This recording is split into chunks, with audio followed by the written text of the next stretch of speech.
আমি আজকে তোমাদের পদার্থের গঠন অধ্যায়ের গড় আপেক্ষিক পারমাণবিক ভর বা আণবিক ভর তোমরা কীভাবে নির্ণয় করবা সেই টপিকটা নিয়ে আলোচনা করব। তাহলে শুরু করলাম। দেখো, হ্যাঁ, তোমাদের একটা ইন্টারেস্টিং ইনফরমেশন দিই শুরুতেই। আমাদের মোট মৌল সংখ্যা কত এ পর্যন্ত আবিষ্কৃত? তোমাদের বইয়ে আছে কয়টা? 118টা মৌল না? এই 118টা মৌলের কিন্তু প্রায় 3000টার বেশি কি আবিষ্কার হয়েছে? আইসোটোপ আছে।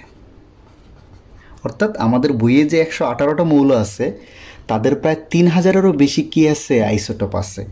একমাত্র সোডিয়াম ও গোল্ড ছাড়া বাদবাকি সবগুলো মৌলেরই কি আছে? একাধিক আইসোটোপ আছে। মানে বাদবাকি সব মৌলেরই আইসোটোপ আছে, একমাত্র সোডিয়াম আর গোল্ড বা স্বর্ণের আইসোটোপ নাই। বাদবাকি সব কয়টা মৌলেরই আইসোটোপ আছে। তাহলে এখন তুমি একটা এক্সাম্পল দেই, যেমন ক্লোরিনের দুইটা আইসোটোপ যদি আমি লিখি, দেখো তো,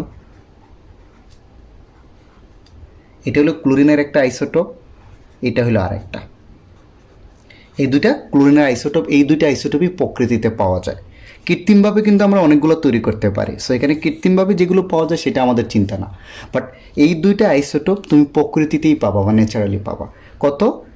একটা ক্লোরিনের দেখো পারমাণবিক ভর কিন্তু দুইটারই একই, তাই না? 17 বাট ভর সংখ্যা কিন্তু আলাদা। এটাই আইসোটোপ না? আইসোটোপের সংখ্যাটা কি? যে সকল মৌলের প্রোটন সংখ্যা বা পারমাণবিক সংখ্যা একই বাট ভর সংখ্যা ভিন্ন, তাদেরকে পরস্পরে কি বলা হয়? আইসোটোপ। তাহলে এইটা দুইটা ক্লোরিনের আইসোটোপ না? এখন তুমি নিজেই চিন্তা করো, পারমাণবিক ভর বের করার কিন্তু সূত্র তোমরা অলরেডি দেখে আসছো, যে মৌলের একটা পরমাণুর ভরকে কার্বন 12 আইসোটোপের ভরের 1/12 অংশ দ্বারা ভাগ করে দিলেই তুমি ক্লোরিনের পারমাণবিক ভর পেয়ে যাবা। বাট এখন দেখো এখানে জিনিসটা হচ্ছে কি, এইটার ভর একরকম, এইটার ভর কিন্তু আরেক রকম, তাই না? কারণ এটার মধ্যে যতটা নিউটন আছে এটার মধ্যে নিউটন কিন্তু ভিন্ন, দুইটা বেশি আছে।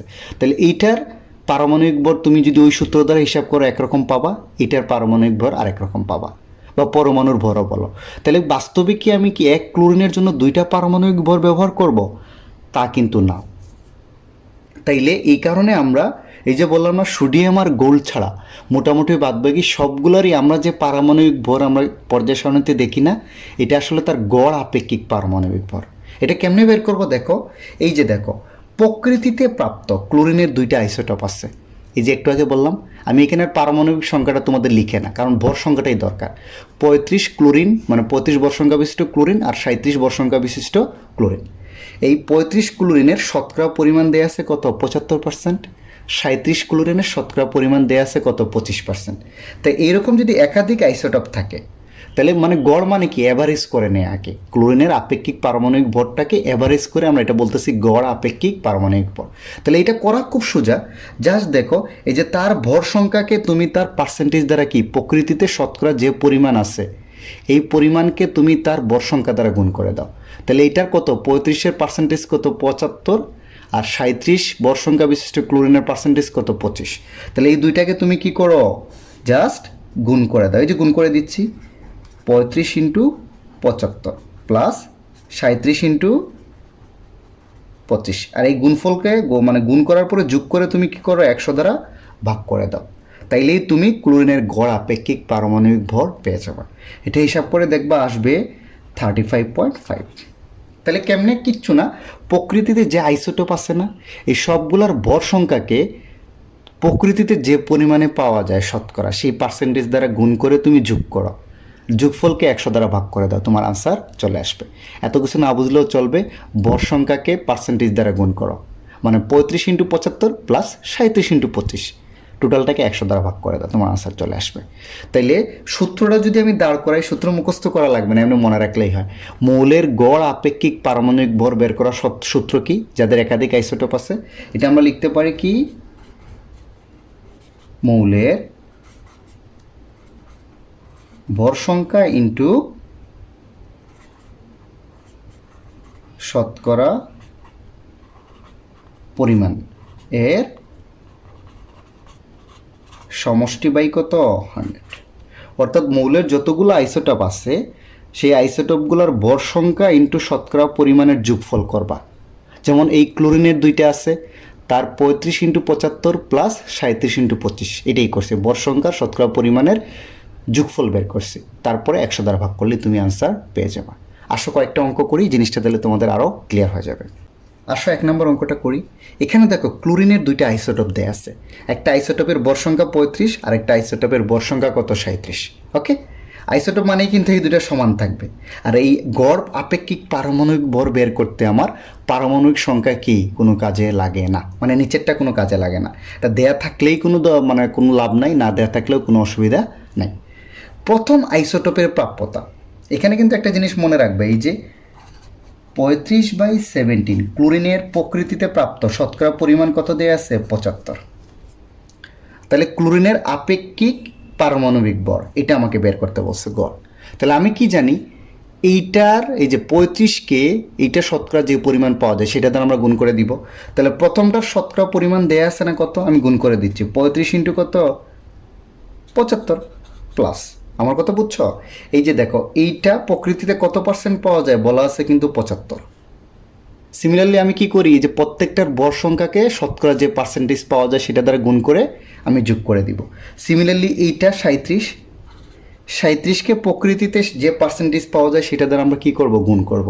বাট সেকেন্ডটার কি পার্সেন্টেজ দেয়া আছে, দেয়া নেই।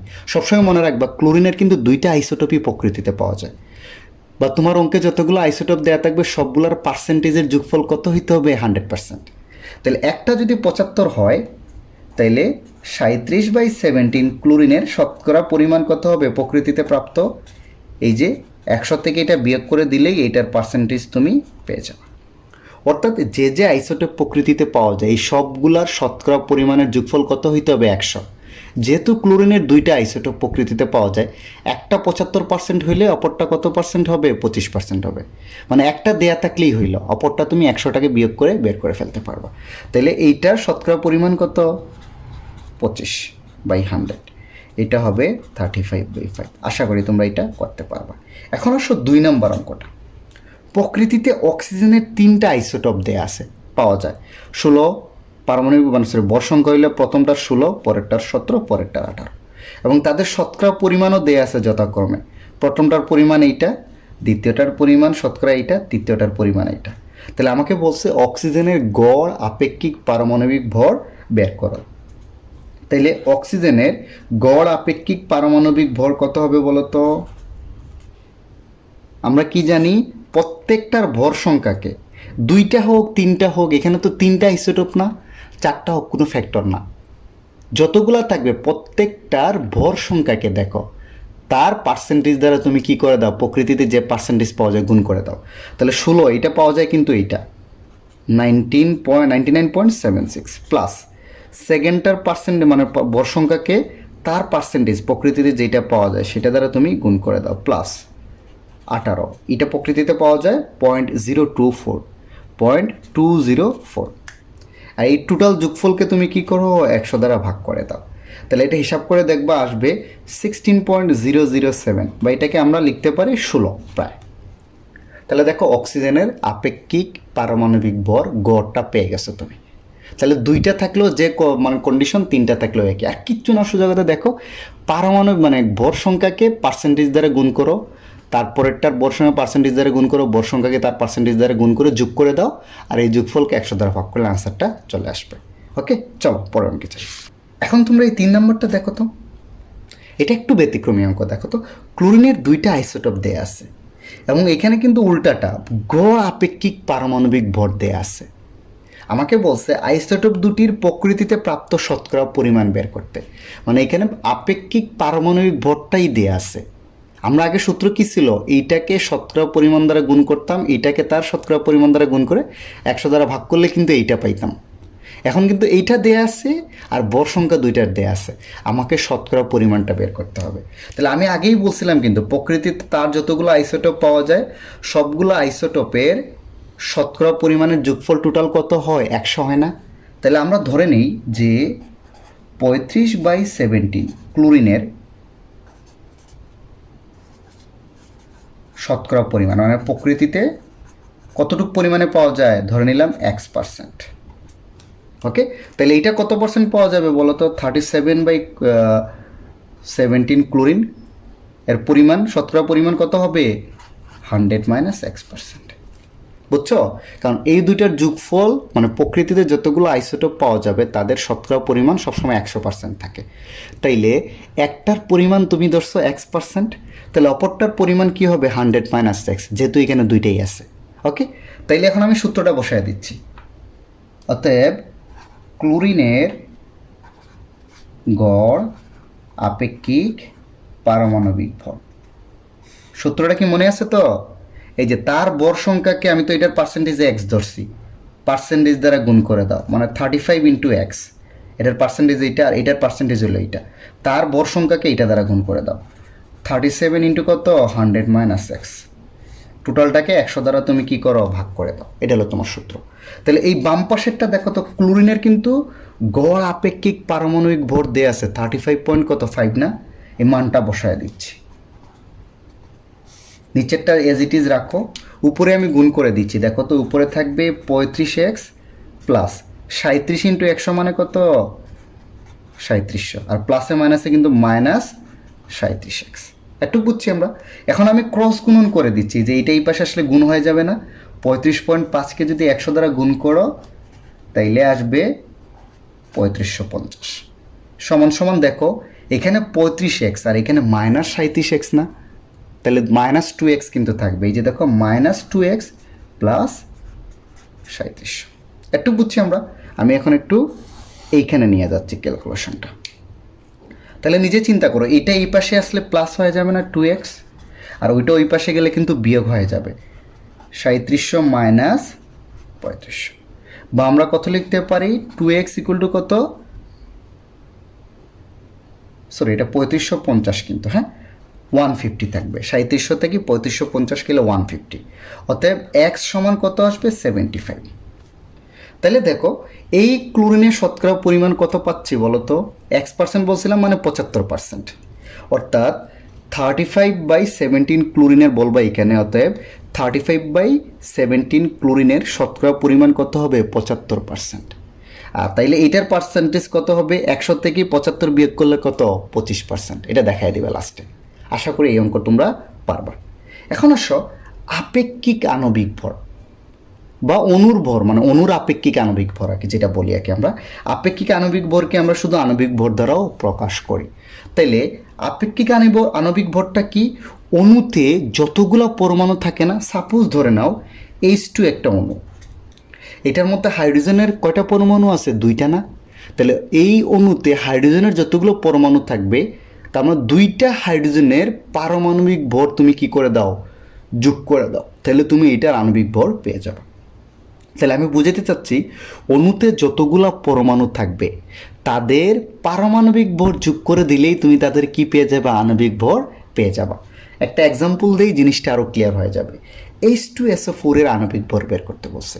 তাহলে আমরা কি জানি, এখানে যে যে মৌল আছে দেখো তো, হাইড্রোজেনের আপেক্ষিক পারমাণবিক ভর বা পারমাণবিক ভর কত আমরা জানি 1। সালফারের কত বলতো, পারমাণবিক ভর আমরা জানি 32। অক্সিজেনের পারমাণবিক ভর আমরা কত জানি 16। ওকে, এই 3টে জিনিস একটু মনে রাখবা। তাহলে সালফিউরিকের H2SO4 এর আণবিক ভরটা আমরা কেমনে বের করবো, আমি বলছিলাম প্রত্যেকটা পরমাণুর অণুতে যতগুলো থাকবে সবগুলার পারমাণবিক ভর যোগ করে দিলেই তুমি তার আণবিক ভর পেয়ে যাবা। তাহলে আমি একটু সূত্রটা একটু লিখি, দেখো তো, হাইড্রোজেনের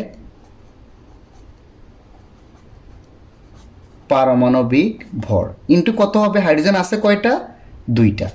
আমি সবটার পারমাণবিক ভর যোগ করে দিচ্ছি, হাইড্রোজেনের পারমাণবিক ভরকে 2 দ্বারা গুণ করছি, যেহেতু হাইড্রোজেন সালফিউরিক অ্যাসিডে হাইড্রোজেন আছে কয়টা, 2টা, প্লাস এই যে দেখো প্রত্যেকটা পরমাণুর পারমাণবিক ভর আমি যোগ করে ফেলতেছি। সালফারের পারমাণবিক ভর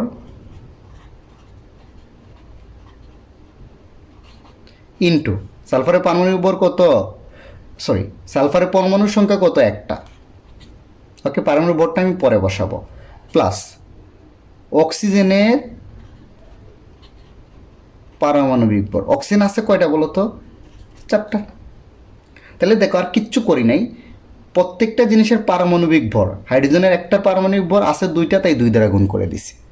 সিমিলারলি সালফারের পারমাণবিক ভর ইন্টু আছে একটা, 1 দ্বারা গুণ করে দিছি। অক্সিজেনের পারমাণবিক ভর, অক্সিজেন 4টা পরমাণু আছে তাই 4 দ্বারা গুণ করে দিছি। তাইলে এখন এই পারমাণবিক ভরের মান বসাইলে তুমি H2SO4 এর আণবিক ভর পেয়ে যাবে। কেমনে দেখো তো, হাইড্রোজেনের পারমাণবিক ভর আমি একটু আগে লিখছি 1, ইন্টু 2 প্লাস সালফারের পারমাণবিক ভর কত 32 ইন্টু 1 প্লাস অক্সিজেনের পারমাণবিক ভর কত 16 ইন্টু 4। তোমরা হিসাব করে দেখবা আসবে কত 98। তাহলে দেখো খুব সহজেই এখন তোমরা যে কোনো অণুর আণবিক ভর বের করতে পারবা। আর কিচ্ছু না, জাস্ট তার মধ্যে যতগুলো পরমাণু থাকবে তুমি তার কি করো পারমাণবিক ভর যোগ করে ফেলো। সিম্পল আমি যদি বলতাম শুধু অক্সিজেন অণুর O2 এর আণবিক ভর বের করো, তাহলে চিন্তা করো এখানে আমরা লিখতাম অক্সিজেনের পারমাণবিক ভর। অক্সিজেন আছে কয়টা? 2টা। ওকে, তাহলে অক্সিজেনের পারমাণবিক ভর 16 ইন্টু 2 সমান সমান কত 32।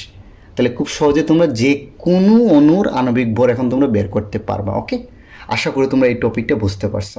তোমাদের যদি আমার লেকচারটা ভালো লাগে থাকে অবশ্যই আমার চ্যানেলটা সাবস্ক্রাইব করো আর বেশি বেশি শেয়ার দাও যাতে সবাই দেখতে পারে। ওকে, থ্যাংকস ফর ওয়াচিং।